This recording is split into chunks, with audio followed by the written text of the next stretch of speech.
কিশোরগঞ্জের মিঠামইনে সাবেক ডিবি প্রধান হারুনা রশিদের বিলাসবহুল প্রেসিডেন্ট রিসোর্টে অভিযান চালিয়েছে জাতীয় রাজস্ব বোর্ডের একটি দল। সোমবার বেলা ২টা থেকে বিকাল ৪টা পর্যন্ত অভিযান চালানো হয়। এনবিআরের ওই দল অভিযানে ৪টি হার্ড ডিস্ক ও কিছু কাগজপত্র এবং তথ্য ও উপাত্ত জব্দ করে। এনবিআরের পরিচালক চাঁদ সুলতানার নেতৃত্বে অভিযান চালানো হয়।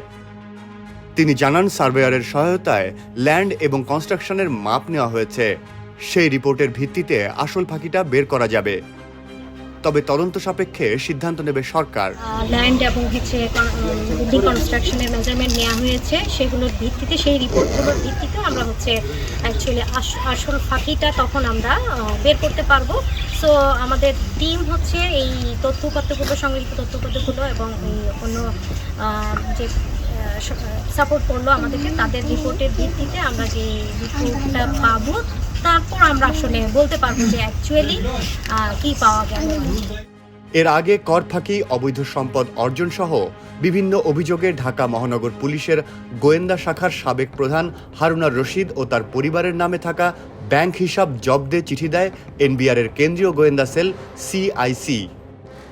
হারুন মিঠামইন উপজেলার ঘাগড়া ইউনিয়নে নিজ গ্রাম হোসেনপুরে প্রায় ৩০ একরের বেশি জায়গায় শত কোটি টাকা ব্যয়ে গড়ে তোলেন প্রেসিডেন্ট রিসোর্ট। রিসোর্টে duplex cottage, cultural centre, outdoor, নানা রকম কারুকার্য সহ চাইনিজ রেস্টুরেন্ট, শিশু পার্ক, ওয়াচ টাওয়ার, হেলিপ্যাড, অত্যাধুনিক সুইমিং পুলের সুব্যবস্থা রয়েছে। স্থানীয়দের ভাষ্যমতে রিসোর্টটির এই জায়গায় হারুনের বাবা চাচাদের মিলিয়ে প্রায় ৫ একর জমি ছিল। বাকি জায়গা হারুন বিভিন্ন কৌশলে দখলে নেয়। হেলিকপ্টার করে প্রতিদিন রাজনৈতিক ব্যক্তিরা সহ নানা শ্রেণীর বিত্তশালীরা এখানে আসতেন।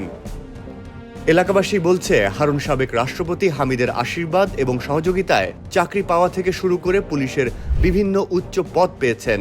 প্রতিদান হিসেবে হারুন তার রিসোর্টের নাম দেন প্রেসিডেন্ট রিসোর্ট। রিসোর্টের সুপারভাইজার জয় আহমেদ পিন্টু জানান, গত ৫ আগস্ট শেখ হাসিনা সরকারের পতনের পর থেকে রিসোর্টটি বন্ধ ছিল।